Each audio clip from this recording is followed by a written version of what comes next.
ਕੀ ਲੱਗਦਾ ਹੈ ਕਿ ਕਰੋਨਾ ਕਾਲ ਦੇ ਦੌਰਾਨ ਇਹ ਜਦੋਂ ਕਿਸੇ ਡਿਪਰੈਸ਼ਨ ਵਾਲੇ ਮਰੀਜ਼ ਨੂੰ ਜਿਸ ਤਰ੍ਹਾਂ ਜਦੋਂ ਇਸ ਚੀਜ਼ ਦੀ ਪ੍ਰੋਬਲਮ ਆਉਂਦੀ ਹੈ ਤਾਂ ਫਿਰ ਉਦੋਂ ਇਹ ਕਿਸ ਤਰ੍ਹਾਂ ਦੇ ਲੱਛਣ ਸਾਹਮਣੇ ਆਉਂਦੇ ਨੇ, ਕਿਸ ਤਰ੍ਹਾਂ ਉਹਨਾਂ ਦੇ ਸਰੀਰ ਦੇ ਉੱਤੇ ਅਸਰ ਕਰਦੀ ਹੈ? ਜਦੋਂ ਕਰੋਨਾ ਜਿਸ ਤਰ੍ਹਾਂ ਦਾ ਹੁਣ ਦੌਰ ਚੱਲ ਰਿਹਾ ਹੈ, ਇਹਦੇ ਵਿੱਚ ਥੋੜ੍ਹਾ ਬਹੁਤ ਡਿਪਰੈਸ਼ਨ ਤਾਂ ਹਰ ਕਿਸੇ ਨੂੰ ਹੋ ਗਿਆ ਹੈ।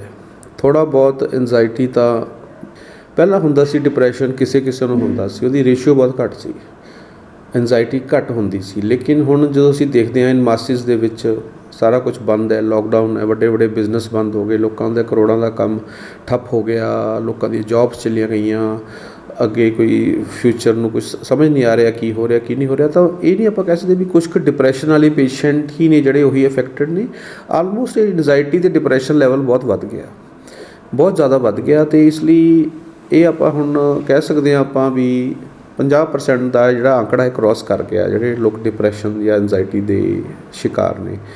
ਤਾਂ ਇਹਦੇ ਵਿੱਚ ਇਫੈਕਟ ਇਸ ਤਰ੍ਹਾਂ, ਡਿਪਰੈਸ਼ਨ ਦੇ ਵਿੱਚ ਕੀ ਹੁੰਦਾ, ਬੰਦਾ ਨੈਗੇਟਿਵ ਹੋ ਜਾਂਦਾ, ਚਿੰਤਾ ਰੋਗ ਲੱਗ ਜਾਂਦਾ, ਚਿੰਤਾ ਐਨਜ਼ਾਈਟੀ ਹੋ ਜਾਂਦੀ ਹੈ, ਚਿੰਤਾ ਹੋ ਜਾਂਦੀ ਹੈ। ਚਿੰਤਾ ਮਤਲਬ ਫਿਕਰ ਕੀ, ਡਰ ਵੀ ਕੁਝ ਹੋ ਨਾ ਜਾਏ, ਡੈਥ ਨਾ ਹੋ ਜੇ, ਬੱਚਿਆਂ ਦਾ ਕੀ ਬਣੇਗਾ, ਬਿਜ਼ਨਸ ਦਾ ਕੀ ਬਣੇਗਾ, ਲਾਈਫ ਕਿਵੇਂ ਚੱਲੇਗੀ। ਇਹ ਸਾਰਾ ਕੁਝ ਇਸ ਲਈ ਹੋ ਰਿਹਾ।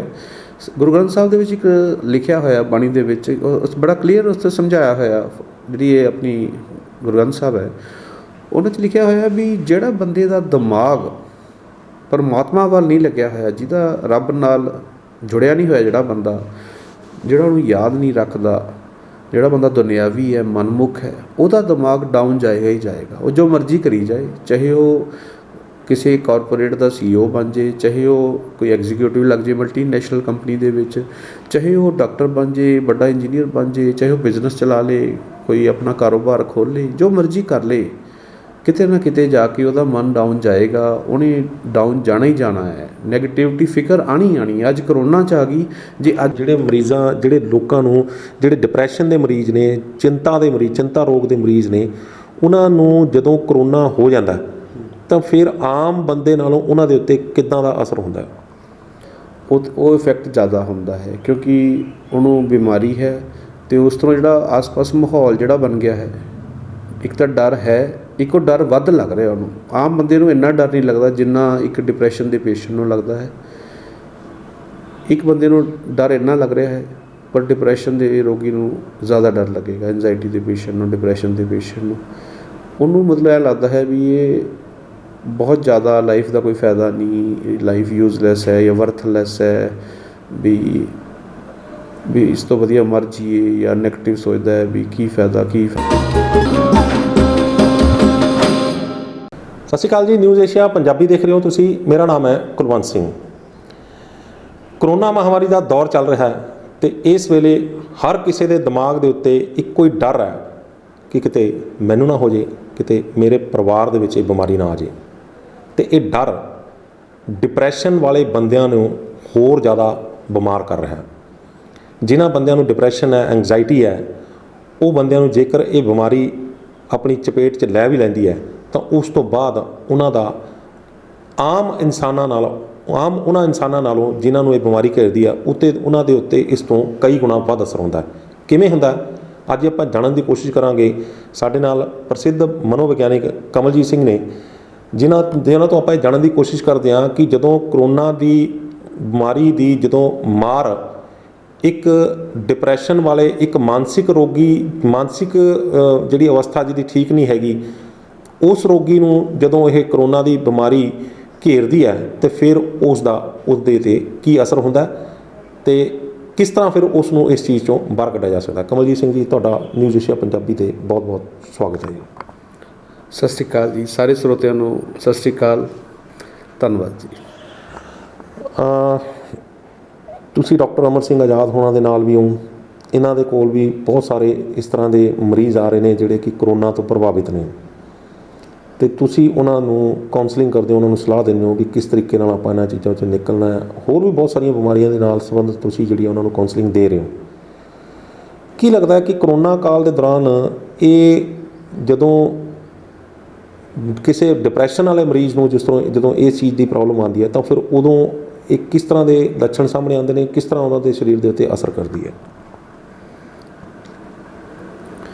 ਜਦੋਂ ਕਰੋਨਾ ਜਿਸ ਤਰ੍ਹਾਂ ਦਾ ਹੁਣ ਦੌਰ ਚੱਲ ਰਿਹਾ ਹੈ, ਇਹਦੇ ਵਿੱਚ ਥੋੜ੍ਹਾ ਬਹੁਤ ਡਿਪਰੈਸ਼ਨ ਤਾਂ ਹਰ ਕਿਸੇ ਨੂੰ ਹੋ ਗਿਆ ਹੈ, ਥੋੜ੍ਹਾ ਬਹੁਤ ਐਂਜ਼ਾਈਟੀ ਤਾਂ ਬਹੁਤ ਸਾਰੇ ਲੋਕ ਪ੍ਰਭਾਵਿਤ ਹੋ ਗਏ ਨੇ।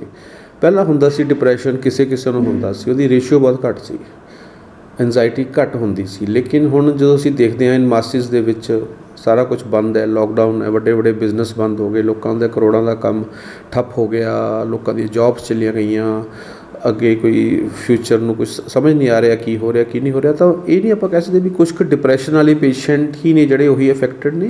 ਆਲਮੋਸਟ ਐਂਜ਼ਾਈਟੀ ਅਤੇ ਡਿਪਰੈਸ਼ਨ ਲੈਵਲ ਬਹੁਤ ਵੱਧ ਗਿਆ, ਬਹੁਤ ਜ਼ਿਆਦਾ ਵੱਧ ਗਿਆ। ਅਤੇ ਇਸ ਲਈ ਇਹ ਆਪਾਂ ਹੁਣ ਕਹਿ ਸਕਦੇ ਹਾਂ ਆਪਾਂ ਵੀ 50% ਦਾ ਜਿਹੜਾ ਆંકੜਾ ਹੈ ਕ੍ਰੋਸ ਕਰ ਗਿਆ, ਜਿਹੜੇ ਲੋਕ ਡਿਪਰੈਸ਼ਨ ਜਾਂ ਐਂਜ਼ਾਈਟੀ ਦੇ ਸ਼ਿਕਾਰ ਨੇ।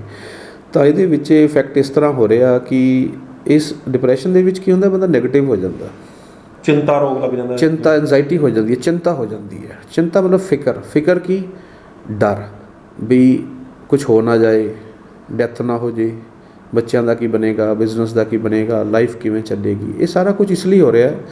ਗੁਰੂ ਗ੍ਰੰਥ ਸਾਹਿਬ ਦੇ ਵਿੱਚ ਇੱਕ ਲਿਖਿਆ ਹੋਇਆ ਬਾਣੀ ਦੇ ਵਿੱਚ ਬੜਾ ਕਲੀਅਰ ਉਸ 'ਤੇ ਸਮਝਾਇਆ ਹੋਇਆ, ਜਿਹੜੀ ਇਹ ਆਪਣੀ ਗੁਰੂ ਗ੍ਰੰਥ ਸਾਹਿਬ ਹੈ ਉਹਨਾਂ 'ਚ ਲਿਖਿਆ ਹੋਇਆ ਵੀ ਜਿਹੜਾ ਬੰਦੇ ਦਾ ਦਿਮਾਗ ਪਰਮਾਤਮਾ ਵੱਲ ਨਹੀਂ ਲੱਗਿਆ ਹੋਇਆ, ਜਿਹਦਾ ਰੱਬ ਨਾਲ ਜੁੜਿਆ ਨਹੀਂ ਹੋਇਆ, ਜਿਹੜਾ ਬੰਦਾ ਜਿਹੜਾ ਉਹਨੂੰ ਯਾਦ ਨਹੀਂ ਰੱਖਦਾ, ਜਿਹੜਾ ਬੰਦਾ ਦੁਨਿਆਵੀ ਹੈ, ਮਨਮੁਖ ਹੈ, ਉਹਦਾ ਦਿਮਾਗ ਡਾਊਨ ਜਾਏਗਾ ਹੀ ਜਾਏਗਾ। ਉਹ ਜੋ ਮਰਜ਼ੀ ਕਰੀ ਜਾਏ, ਚਾਹੇ ਉਹ ਕਿਸੇ ਕਾਰਪੋਰੇਟ ਦਾ CEO ਬਣ ਜਾਏ, ਚਾਹੇ ਉਹ ਕੋਈ ਐਗਜ਼ੀਕਿਊਟਿਵ ਲੱਗ ਜਾਏ ਮਲਟੀਨੈਸ਼ਨਲ ਕੰਪਨੀ ਦੇ ਵਿੱਚ, ਚਾਹੇ ਉਹ ਡਾਕਟਰ ਬਣ ਜਾਏ, ਵੱਡਾ ਇੰਜੀਨੀਅਰ ਬਣ ਜਾਏ, ਚਾਹੇ ਉਹ ਬਿਜ਼ਨਸ ਚਲਾ ਲੇ, ਕੋਈ ਆਪਣਾ ਕਾਰੋਬਾਰ ਖੋਲ੍ਹ ਲੇ, ਜੋ ਮਰਜ਼ੀ ਕਰ ਲੇ, ਕਿਤੇ ਨਾ ਕਿਤੇ ਜਾ ਕੇ ਉਹਦਾ ਮਨ ਡਾਊਨ ਜਾਏਗਾ, ਉਹਨੇ ਡਾਊਨ ਜਾਣਾ ਹੀ ਜਾਣਾ ਹੈ। ਨੈਗੇਟਿਵਿਟੀ ਫਿਕਰ ਆਣੀ ਆਣੀ। ਅੱਜ ਕਰੋਨਾ 'ਚ ਆ ਗਈ, ਜੇ ਅੱਜ ਕਰੋਨਾ 'ਚ ਨਾ ਆਉਂਦੀ ਤਾਂ ਕਿਸੇ ਹੱਦ 'ਤੇ ਕੁਝ ਸਾਲ ਬਾਅਦ, 5 ਸਾਲ 10 ਸਾਲ 20 ਸਾਲ ਬਾਅਦ, ਜਦੋਂ ਉਹਨੂੰ ਕੋਈ ਬਿਮਾਰੀ ਲੱਗਣੀ ਸੀ, ਜਦੋਂ ਉਹਨੂੰ ਲੱਗਣਾ ਸੀ ਕਿ ਮੈਂ ਨਹੀਂ ਰਹਿਣਾ, ਮੈਂ ਚਲੇ ਜਾਣਾ ਇਸ ਸੰਸਾਰ ਤੋਂ, ਉਦੋਂ ਵੀ ਉਹਨੇ ਇਹ ਚੀਜ਼ ਨੈਗੇਟਿਵ ਡਿਪਰੈਸ਼ਨ ਆਉਣਾ ਹੀ ਆਉਣਾ ਸੀ। ਸਿਰਫ ਇਹਦਾ ਇਲਾਜ ਇੱਕੋ ਹੀ ਹੈ। ਇਸ ਜਿਹੜਾ ਆਪਣਾ ਟਾਈਮ ਚੱਲ ਰਿਹਾ ਕ੍ਰਾਈਸਿਸ ਦਾ, ਕਲਯੁਗ ਦਾ, ਇਹਦੇ ਵਿੱਚ ਬਚਾਅ ਦਾ ਇੱਕੋ ਹੀ ਇਲਾਜ ਹੈ, ਵਨ ਸ਼ੁੱਡ ਗੈਟ ਸਪਿਰਚੁਅਲਾਈਜ਼ਡ। ਬੰਦਾ ਸਪਿਰਚੁਅਲ ਹੋ ਜਾਏ। ਮੈਂ ਇਹ ਨਹੀਂ ਕਹਿੰਦਾ ਰਿਲੀਜੀਅਸ ਹੋ ਜਾਏ ਵੀ ਧਾਰਮਿਕ ਰੀਤੀ ਰਿਵਾਜ ਕਰਨੇ ਨੇ ਜਾਂ ਆਪਾਂ ਜੋ ਰਿਵਾਜ ਨੇ ਉਹ ਕਰਨਾ, ਗੁਰਦੁਆਰੇ ਮੰਦਰ ਹੀ ਬੈਠੇ ਰਹਿਣਾ ਜਾਂ ਸਾਰਾ ਦਿਨ ਜੋ ਆਪਣੇ ਪਾਠ ਬਣੇ ਹੋਏ ਨੇ ਉਹੀ ਕਰਦੇ ਰਹਿਣਾ। ਵੀ ਉਸ ਮਤਲਬ ਮੇਰਾ ਮਤਲਬ ਦਿਲੋਂ ਬੰਦਾ ਆਪਣੇ ਪਰਮਾਤਮਾ ਨੂੰ ਮਨ ਦੇ ਵਿੱਚ ਵਸਾ ਲੈਣਾ, ਉਹਨੂੰ ਮਹਿਸੂਸ ਕਰਨਾ, ਉਹਦੇ ਨਾਲ ਪਰਮਾਤਮਾ ਦੀ ਕੁਆਲਿਟੀਜ਼ ਜਿਹੜੀਆਂ ਨੇ ਜਦੋਂ ਬੰਦੇ 'ਚ ਆ ਜਾਂਦੀਆਂ ਨੇ, ਰਹਿਮ ਜਦੋਂ ਪੈਦਾ ਹੋ ਜਾਂਦਾ, ਉਹਨੂੰ ਸੱਚ ਦੀ ਇੰਪੋਰਟੈਂਸ ਪਤਾ ਚੱਲ ਜਾਂਦੀ ਹੈ ਵੀ ਠੱਗੀ ਠੋਰੀ ਨਹੀਂ ਕਰਨੀ, ਸੱਚ ਬੋਲਣਾ, ਹਰ ਕਿਸੇ ਦਾ ਦੁੱਖ ਸਮਝਣਾ, ਆਪਣਾ ਜਿਹੜਾ ਕੋਈ ਕਮਾਈ ਹੈ ਜੇ ਕੋਈ ਆਪਣੇ ਕੋਲ ਹੈ ਤਾਂ ਆਪਾਂ ਨੂੰ ਵੰਡ ਛਕਣੀ ਆ, ਡਿਸਟਰੀਬਿਊਟ ਕਰਨਾ, ਰਲ ਮਿਲ ਕੇ ਰਹਿਣਾ, ਕੁਦਰਤ ਦਾ ਧਿਆਨ ਰੱਖਣਾ, ਪੰਛੀਆਂ ਦਾ ਧਿਆਨ ਰੱਖਣਾ, ਹਰਿਆਲੀ ਦਾ ਧਿਆਨ ਰੱਖਣਾ। ਜਦੋਂ ਆਪਾਂ ਸਾਰਾ ਕੁਝ ਸੋਚਣ ਲੱਗ ਜਾਂਦੇ ਹਾਂ ਕੁਦਰਤ ਦੇ ਹਿਸਾਬ ਨਾਲ, ਰਹਿਮ ਦੇ ਹਿਸਾਬ ਨਾਲ, ਜਦੋਂ ਤੁਹਾਡਾ ਜ਼ਮੀਰ ਜਾਗ ਉੱਠਦਾ ਹੈ, ਤੁਸੀਂ ਇੱਕ ਇਨਸਾਨ ਬਣ ਜਾਂਦੇ। ਅਸੀਂ ਇੱਕ ਇਨਸਾਨ ਹਾਂ ਜੀ, ਅਸੀਂ ਇਨਸਾਨ ਸੀਗੇ, ਸਾਨੂੰ ਰੱਬ ਨੇ ਪੈਦਾ ਕੀਤਾ, ਬਹੁਤ ਵਧੀਆ ਇੱਕ ਕਾਇਨਾਤ ਤਿਆਰ ਕੀਤੀ ਗਈ, ਸ੍ਰਿਸ਼ਟੀ ਰਚੀ ਗਈ, ਕੁਦਰਤ ਬਣਾਈ ਗਈ, ਬੰਦੇ ਨੂੰ ਇੱਕ ਸਵਰਗ ਦੇ ਵਿੱਚ ਭੇਜਿਆ ਗਿਆ। ਇਹ ਸਵਰਗ ਸੀਗਾ, ਸਾਨੂੰ ਦਿਮਾਗ ਦਿੱਤਾ ਗਿਆ, ਬ੍ਰੇਨ ਦਿੱਤਾ ਗਿਆ ਤਾਂ ਕਿ ਅਸੀਂ ਇਸ ਸਵਰਗ ਨੂੰ ਇੰਜੋਏ ਕਰ ਸਕੀਏ ਜਾਂ ਥੋੜ੍ਹੀ ਬਹੁਤ ਜਿਹੜੀ ਡਿਵੈਲਪਮੈਂਟ ਉਹ ਕਰ ਸਕੀਏ। ਪਰ ਹੋਇਆ ਕਿ ਪਹਿਲਾਂ ਕੀ ਹੁੰਦਾ ਸੀ, ਟੈਕਨੋਲੋਜੀ ਨਹੀਂ ਸੀ, ਜੰਗਲ ਸੀ, ਪਹਾੜ ਸੀ, ਹੌਲੀ ਹੌਲੀ ਦਿਮਾਗ ਲਾ ਕੇ ਬੰਦੇ ਨੇ ਆਪਣਾ ਆਰਾਮਦਾਇਕ ਚੀਜ਼ਾਂ ਬਣਾਈਆਂ, ਸਿਸਟਮ ਸੈੱਟ ਕੀਤਾ, ਘਰ ਬਣਾਏ, ਹੌਲੀ ਹੌਲੀ ਉਹਨੇ ਔਜ਼ਾਰ ਬਣਾਏ, ਬੰਦਾ ਡਿਵੈਲਪ ਕਰਦਾ ਗਿਆ। ਠੀਕ ਸੀ, ਕੁਛ ਹੱਦ ਤੱਕ ਉਹ ਠੀਕ ਸੀ। ਸਤਯੁਗ ਦਾ ਟਾਈਮ ਸੀ, ਉਦੋਂ ਬੰਦਾ ਆਤਮਿਕ ਅਵਸਥਾ 'ਚ ਰਹਿੰਦਾ ਸੀ, ਸਿੰਪਲਿਸਿਟੀ ਲਾਈਫ ਸੀ, ਕੋਈ ਚੋਰੀ ਨਹੀਂ, ਕੋਈ ਠੱਗੀ ਨਹੀਂ, ਕੋਈ ਕ੍ਰਾਈਮ ਨਹੀਂ, ਆਪਣਾ ਕੰਮ ਕਰਦੇ ਸੀ, ਖੇਤੀਬਾੜੀ ਹੁੰਦੀ ਸੀ, ਦਾਣੇ ਹੋਏ ਉਹ ਦੇ ਕੇ ਕੁਛ ਹੋਰ ਲੈ ਲੈਂਦੇ ਸੀ, ਐਕਸਚੇਂਜ ਸਿਸਟਮ ਚੱਲਦਾ ਸੀਗਾ ਅਤੇ ਬੜਾ ਅੱਛਾ ਸਿਸਟਮ ਚੱਲ ਰਿਹਾ ਸੀ। ਹੌਲੀ ਹੌਲੀ ਹੁੰਦਾ ਕੀ ਗਿਆ, ਜਦੋਂ ਜਿਵੇਂ ਜਿਵੇਂ ਟਾਈਮ ਬੀਤਦਾ ਗਿਆ, ਬੰਦਾ ਆਤਮਿਕ ਅਵਸਥਾ ਤੋਂ ਥੋੜ੍ਹਾ ਜਿਹਾ ਘੱਟ ਕੇ ਬੰਦਾ ਬੋਡੀ ਕੌਨਸ਼ੀਅਸ ਹੋ ਗਿਆ। ਉਹਦੇ ਵਿੱਚ ਜੇ ਹੈ ਜਿਹੜੀ ਸਰੀਰ ਹੈ ਉਹ ਸਮਝਣ ਲੱਗ ਗਿਆ ਮੈਂ ਸਰੀਰ ਹਾਂ, ਆਤਮਾ ਨੂੰ ਭੁੱਲਦਾ ਗਿਆ। ਉਹਦੀ ਜਿਹੜੀ ਡਿਗਰੀ ਹੈ ਘਟਦੀ ਗਈ। ਹੌਲੀ ਹੌਲੀ ਟਾਈਮ ਆਇਆ, ਆਸ਼ਕੀ ਦਾ ਦੌਰ ਚੱਲਿਆ, ਲੈਲਾ ਮਜਨੂ ਦੇ ਕਿੱਸੇ ਚੱਲਣ ਲੱਗ ਗਏ, ਹੀਰ ਰਾਂਝਾ ਚੱਲਣ ਲੱਗਿਆ, ਬੰਦਾ ਪਿਆਰ ਦੇ ਵਿੱਚ ਪੈ ਗਿਆ। ਇਸ ਤਰ੍ਹਾਂ ਕਰਦੇ ਕਰਦੇ ਉਹਦੀ ਜਿਹੜੀ ਬੋਡੀ ਕੌਨਸ਼ੀਅਸਨੈਸ ਹੈ ਵੱਧਦੀ ਗਈ। ਹੌਲੀ ਹੌਲੀ ਅੱਗੇ ਜਾ ਕੇ ਕੁਛ ਸਾਲ ਬੀਤੇ, ਹੌਲੀ ਹੌਲੀ ਟੈਕਨੋਲੋਜੀ ਆ ਗਈ। Technology, science and technology, machine ਬਣ ਗਈ, ਟ੍ਰੇਨ ਬਣ ਗਈ, ਵੀਲ ਬਣ ਗਿਆ, ਲੋਕੋਮੋਟਿਵ ਬਣ ਗਿਆ, ਗਲਾਈਡਰ ਬਣ ਗਏ, ਜਹਾਜ਼ ਬਣ ਗਿਆ, ਬੰਬ ਬਣ ਗਏ, ਬਹੁਤ ਕੁਝ ਬਣਨ ਲੱਗ ਗਿਆ। ਉਸ ਤੋਂ ਅੱਗੇ ਦਾ ਹੋਰ ਟਾਈਮ ਬੀਤਿਆ, ਇਹ 'ਚ ਹੋਰ ਡਿਵੈਲਪਮੈਂਟ ਹੋਈ, ਟੈਕਨੋਲੋਜੀ ਦੇ ਵਿੱਚ ਲਗਜ਼ਰੀ ਆ ਗਈ। ਲਗਜ਼ਰੀ ਕੀ ਹੁੰਦੀ ਹੈ ਵੀ ਕੰਫਰਟ, ਏਸੀ ਆ ਗਏ, ਫਰਿੱਜ ਆ ਗਈ, ਸਮਾਰਟ ਟੀਵੀ ਆ ਗਏ, ਸੈੱਲ ਫੋਨ ਆ ਗਿਆ। ਇੰਨੀ ਟੈਕਨੋਲੋਜੀ ਵੱਧਦੀ ਗਈ, ਲਗਜ਼ਰੀ ਹੋ ਗਈ। ਲਗਜ਼ਰੀ ਨਾਲ ਸਪੀਡ ਵੱਧ ਗਈ, ਟੈਕਨੋਲੋਜੀ ਨਾਲ ਸਪੀਡ ਵੱਧ ਗਈ। ਜਦੋਂ ਸਪੀਡ ਵੱਧਦੀ ਗਈ ਬੰਦਾ ਹਰ ਕੰਮ ਤੇਜ਼ੀ ਨਾਲ ਕਰਨਾ ਚਾਹੁੰਦਾ ਸੀ। ਉਹ ਚਾਹੁੰਦਾ ਸੀ ਬਟਨ ਦੱਬਾਂ ਤੇ ਇਹ ਚੀਜ਼ ਹੋ ਜੇ, ਮੈਂ ਬਟਨ ਦੱਬਾਂ ਤੇ ਇਹ ਕਰਦਾ। ਆਪਣੇ ਆਪ ਨੂੰ ਬੰਦਾ ਸਮਝਣ ਲੱਗ ਗਿਆ ਕਿ ਮੈਂ ਇੱਕ ਕੋਈ ਕੰਪਿਊਟਰ ਹਾਂ, ਜਾਂ ਮੈਂ ਰੋਬੋਟ ਹਾਂ, ਜਾਂ ਮੈਂ ਕੁਛ ਬਹੁਤ ਜ਼ਿਆਦਾ ਪਤਾ ਨਹੀਂ ਕੀ ਹਾਂ। ਉਹਦੇ ਵਿੱਚ ਆ ਗਿਆ ਕਿ ਅਸੀਂ ਕੁਛ ਵੀ ਕਰ ਸਕਦੇ ਹਾਂ, ਪਰ ਅਸੀਂ ਭੁੱਲ ਗਏ ਇੱਕ ਸਪਿਰਿਚੁਅਲ ਪਾਵਰ ਹੈ, ਇੱਕ ਸਪਿਰਿਚੁਅਲ ਇੰਟੈਲੀਜੈਂਸ ਹੈ। ਉਹਦਾ ਆਪਣਾ ਇੱਕ ਡਿਜ਼ਾਈਨ ਹੈ, ਜਿਹਨੇ ਇੰਨੀ ਕੁਦਰਤ ਤਿਆਰ ਕੀਤੀ, ਫੁੱਲਾਂ ਦੇ ਰੰਗ ਬਣਾਏ, ਨਦੀਆਂ ਬਣਾਈਆਂ, ਤਰ੍ਹਾਂ ਦੇ ਜਾਨਵਰ ਬਣਾਏ, ਹਰ ਇੱਕ ਦੇ ਅਲੱਗ-ਅਲੱਗ ਗੁਣ ਨੇ। ਕੋਈ ਕੁਛ ਹੈ, ਕੋਈ ਕੁਛ ਹੈ। ਹਰ ਤਰ੍ਹਾਂ ਦੇ ਉਹਨਾਂ ਨੇ ਬੰਦੇ ਬਣਾਏ, ਕਿਤੇ ਗੋਰਾ ਬਣਾਇਆ, ਕਿਤੇ ਕਾਲਾ ਬਣਾਇਆ, ਅਲੱਗ-ਅਲੱਗ ਤਰ੍ਹਾਂ ਦੇ ਮੌਸਮ ਬਣਾਏ। ਉਹ ਸਪਿਰਿਚੁਅਲ ਇੰਟੈਲੀਜੈਂਸ, ਉਹ ਡਿਜ਼ਾਈਨ ਨੂੰ ਅਸੀਂ ਸੋਚਿਆ ਹੀ ਨਹੀਂ ਵੀ ਇਹਦੇ ਪਿੱਛੇ ਵੀ ਕੋਈ ਹੋਏਗਾ। ਚਲੋ ਐਨੀ ਹੋ, ਜੋ ਹੋਇਆ ਸੋ ਹੋਇਆ। ਉਹ ਖੇਡ ਬਣਾਈ ਸੀ, ਲੀਲਾ ਬਣਾਈ ਸੀ। ਜਦੋਂ ਉਹਦੀ ਕ੍ਰੀਏਸ਼ਨ ਡੈਮੇਜ ਹੋਣ ਲੱਗੀ ਤਾਂ ਉਸ ਤਰ੍ਹਾਂ ਹੁਣ ਉਸਦਾ ਰਿਜ਼ਲਟ ਇਹ ਹੈ ਕਿ ਪਰਮਾਤਮਾ ਨੇ ਕੁਛ ਆਪਣਾ ਐਕਸ਼ਨ ਲਿਆ ਹੈ, ਕੁਛ ਮਹਾਂਮਾਰੀਆਂ ਫੈਲੀਆਂ ਨੇ, ਕਰੋਪੀ ਆਈ ਹੈ, ਅਤੇ ਅਸੀਂ ਹੁਣ ਬਸ ਇਸਦੇ ਵਿੱਚ ਆਪਣੇ ਆਪ ਨੂੰ ਕਿਸ ਤਰ੍ਹਾਂ ਸਰਵਾਈਵ ਕਰਨਾ, ਇਹਦੇ ਬਾਰੇ ਦੇਖਣਾ ਹੈ ਵੀ ਅਸੀਂ ਕਿਵੇਂ ਸਰਵਾਈਵ ਕਰ ਸਕਦੇ ਹਾਂ, ਅਸੀਂ ਕਿਵੇਂ ਬਚ ਸਕਦੇ ਹਾਂ। ਜੀ ਤੁਸੀਂ ਗੁਰਬਾਣੀ ਦੀਆਂ ਜਿਹੜੀਆਂ ਉਹਦੇ 'ਚ ਤੁਕਾਂ ਦੀ ਗੱਲ ਕੀਤੀ ਆ, ਤਾਂ ਮੈਨੂੰ ਵੀ ਯਾਦ ਹੈ ਕਿ ਚਿੰਤਾ ਤਾਂ ਕੀ ਕੀਜੀਏ ਜੇ ਜੋ ਅਣਹੋਣੀ ਹੋਏ। ਪਰ ਇਹ ਅਣਹੋਣੀ ਤਾਂ ਜਿਹੜੀ ਹੈ, ਇਹ ਮਹਾਂਮਾਰੀ ਜਿਹੜੀ ਹੈ ਸਾਡੀ ਆਪਣੀ ਲਿਆਂਦੀ ਹੋਈ ਹੈ। ਅਸੀਂ ਆਪਣਾ ਹਵਾ ਪਾਣੀ ਅਤੇ ਵਾਤਾਵਰਨ ਜਿਹੜਾ ਅਸੀਂ ਆਪ ਖਰਾਬ ਕੀਤਾ, ਜਿਹਦੇ ਕਰਕੇ ਇਹ ਸਾਰਾ ਕੁਛ ਅੱਗੇ ਵਰਤਾਰਾ ਵਾਪਰ ਰਿਹਾ। ਜੈਵਿਕ ਜਿਹੜੀ ਹੈ ਉਹ ਅਸੀਂ ਜਿਹੜੀ ਮਾਰਾਂ ਦੇ ਉੱਤੇ ਪੈ ਰਹੇ ਹਾਂ, ਲੋਕਾਂ ਨੂੰ ਬਰਬਾਦ ਕਰਨ ਦੇ ਉੱਤੇ ਤੁਲੇ ਹੋਏ ਹਾਂ। ਜੈਵਿਕ ਜੰਗ ਸ਼ੁਰੂ ਹੋ ਚੁੱਕੀ ਹੈ। ਪਰ ਅਜਿਹੇ ਵਿੱਚ ਜਦੋਂ ਸਾਡੇ ਉੱਤੇ ਇਹ ਮੁਸੀਬਤ ਆਉਣ ਹੀ ਪਈ ਹੈ, ਤਾਂ ਫਿਰ ਜਿਹੜੇ ਰੋਗੀ, ਚਿੰਤਾ ਰੋਗੀ ਨੇ, ਜਿਹੜੇ ਡਿਪਰੈਸ਼ਨ ਦੇ ਰੋਗੀ ਨੇ, ਫਿਰ ਉਹਨਾਂ ਦੇ ਉੱਤੇ ਇਹ ਅਸਰ ਕਿਸ ਤਰ੍ਹਾਂ ਕਰਦੀ ਹੈ। ਆਪਾਂ ਮੇਨ ਇਸ ਚੀਜ਼ 'ਤੇ ਫੋਕਸ ਕਰੀਏ ਵੀ ਉਹ ਚੀਜ਼ ਅਸਰ ਕਿਵੇਂ ਕਰਦੀ ਹੈ। ਅੱਛਾ, ਜੋ ਤੁਸੀਂ ਕਹਿ ਰਹੇ ਹੋ ਵੀ ਜਿਹੜਾ ਇਹ ਪ੍ਰਭਾਵ, ਉਹਨਾਂ 'ਤੇ ਕੀ ਪ੍ਰਭਾਵ ਪੈਂਦਾ ਹੈ, ਉਹ ਕਿਵੇਂ ਫੀਲ ਕਰਦੇ? ਜਦੋਂ ਕਰੋਨਾ ਆ ਗਿਆ, ਉਹਨਾਂ ਜਿਹੜੇ ਮਰੀਜ਼ਾਂ, ਜਿਹੜੇ ਲੋਕਾਂ ਨੂੰ, ਜਿਹੜੇ ਡਿਪਰੈਸ਼ਨ ਦੇ ਮਰੀਜ਼ ਨੇ, ਚਿੰਤਾ ਦੇ ਮਰੀਜ਼, ਚਿੰਤਾ ਰੋਗ ਦੇ ਮਰੀਜ਼ ਨੇ, ਉਹਨਾਂ ਨੂੰ ਜਦੋਂ ਕਰੋਨਾ ਹੋ ਜਾਂਦਾ ਤਾਂ ਫਿਰ ਆਮ ਬੰਦੇ ਨਾਲੋਂ ਉਹਨਾਂ ਦੇ ਉੱਤੇ ਕਿੱਦਾਂ ਦਾ ਅਸਰ ਹੁੰਦਾ? ਇਸ ਤਰ੍ਹਾਂ ਹੈ ਜੀ, ਗੱਲ ਇਸ ਤਰ੍ਹਾਂ ਹੈ ਕਿ ਆਮ ਬੰਦਾ ਜਿਹੜਾ ਹੈ ਉਹ ਅਜੇ ਕਈ ਲੋਕ ਇਹ ਸੋਚਦੇ ਆ ਵੀ ਸਾਨੂੰ ਤਾਂ ਨਹੀਂ ਹੋਏਗਾ, ਵੀ ਅਸੀਂ ਤਾਂ ਠੀਕ ਹਾਂ। ਜਿਹੜਾ ਡਿਪਰੈਸ਼ਨ ਦਾ ਰੋਗੀ ਹੈ, ਜਿਹੜਾ ਮਾਨਸਿਕ ਰੋਗੀ ਹੈ, ਜਾਂ ਕਹਿ ਲਓ ਵੀ ਉਦਾਸੀ 'ਚ ਹੈ, ਡਿਪਰੈਸ਼ਨ 'ਚ ਹੈ, ਚਿੰਤਾ 'ਚ ਹੈ, ਉਹ 'ਤੇ ਜ਼ਿਆਦਾ ਅਸਰ ਹੁੰਦਾ ਹੈ। ਉਹ ਇਫੈਕਟ ਜ਼ਿਆਦਾ ਹੁੰਦਾ ਹੈ ਕਿਉਂਕਿ ਉਹਨੂੰ ਬਿਮਾਰੀ ਹੈ, ਅਤੇ ਉਸ ਤੋਂ ਜਿਹੜਾ ਆਸ-ਪਾਸ ਮਾਹੌਲ ਜਿਹੜਾ ਬਣ ਗਿਆ ਹੈ, ਇੱਕ ਤਾਂ ਡਰ ਹੈ, ਇੱਕ ਉਹ ਡਰ ਵੱਧ ਲੱਗ ਰਿਹਾ ਉਹਨੂੰ। ਆਮ ਬੰਦੇ ਨੂੰ ਇੰਨਾ ਡਰ ਨਹੀਂ ਲੱਗਦਾ ਜਿੰਨਾ ਇੱਕ ਡਿਪਰੈਸ਼ਨ ਦੇ ਪੇਸ਼ੈਂਟ ਨੂੰ ਲੱਗਦਾ ਹੈ।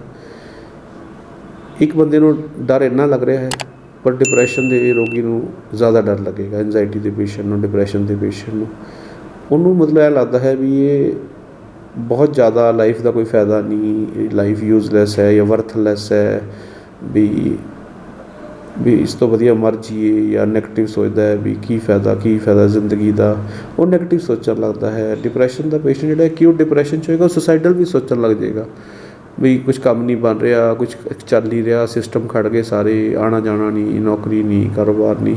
ਅਤੇ ਉਹਨੂੰ ਜੇ ਉਸ ਤੋਂ ਉੱਪਰ ਫੀਅਰ ਫੈਕਟਰ ਵੀ ਆ ਜਾਏ, ਫੀਅਰ ਵੀ ਆ ਜਾਂਦਾ ਡਿਪਰੈਸ਼ਨ ਦੇ ਪੇਸ਼ੈਂਟ। ਜਦੋਂ ਫੀਅਰ ਆ ਜਾਏਗਾ, ਫਿਰ ਉਹ ਫੀਅਰ ਦੇ ਵਿੱਚ ਜਾਂ ਤਾਂ ਉਹਦੀ ਸਿਚੁਏਸ਼ਨ ਹੋਰ ਜ਼ਿਆਦਾ ਖਰਾਬ ਹੋਏਗੀ, ਉਹਨੂੰ ਨੀਂਦ ਨਹੀਂ ਆਏਗੀ, ਭੁੱਖ ਨਹੀਂ ਲੱਗੇਗੀ, ਉਹ ਰੋਏਗਾ, ਠੀਕ ਹੈ ਨਾ। ਇਸ ਤਰ੍ਹਾਂ ਉਹਦਾ ਕੰਮ ਡਿਟੀਰੀਏਟ ਹੁੰਦੀ ਜਾਏਗੀ ਉਹਦੀ ਸਿਚੁਏਸ਼ਨ। ਉਹ ਰੋਏਗਾ, ਰੋਂਦੇ ਨੇ ਡਿਪਰੈਸ਼ਨ ਦੇ ਪੇਸ਼ੈਂਟ, ਨੀਂਦ ਨਹੀਂ ਆਉਂਦੀ, ਅਤੇ ਕੁਛ ਕੰਮ ਨਹੀਂ ਕਰਦੇ, ਐਕਟਿਵ ਨਹੀਂ ਰਹਿੰਦੇ। ਉਹਨਾਂ ਦੀ ਜ਼ਿੰਦਾ ਦਿਲੀ ਹੈ ਜਿਹੜੀ ਉਹ ਖ਼ਤਮ ਹੋ ਜਾਂਦੀ ਹੈ, ਅਤੇ ਉਹ ਬਸ ਇੱਕ ਜਿਸ ਤਰ੍ਹਾਂ ਬਿਮਾਰ ਬੰਦਾ ਮੰਜੇ 'ਤੇ ਪਿਆ ਹੈ, ਹੈਲਪਲੈਸ ਹੈ, ਦੂਜਿਆਂ 'ਤੇ ਡਿਪੈਂਡੈਂਟ ਹੈ, ਇਸ ਤਰ੍ਹਾਂ ਹੋ ਜਾਂਦਾ ਹੈ। ਇਸ ਤਰ੍ਹਾਂ ਡਿਪਰੈਸ਼ਨ ਦੇ ਪੇਸ਼ੈਂਟ ਪ੍ਰਭਾਵਿਤ ਹੋ ਰਹੇ ਨੇ, ਅਤੇ ਇਹਦਾ ਇਲਾਜ ਸਾਨੂੰ ਕੱਢਣਾ ਪਏਗਾ ਤਾਂ ਕਿ ਆਪਾਂ ਹੌਸਲਾ ਦੇ ਸਕੀਏ, ਆਪਾਂ ਸਾਰੇ ਇਸ 'ਚੋਂ ਬਾਹਰ ਨਿਕਲ ਸਕੀਏ।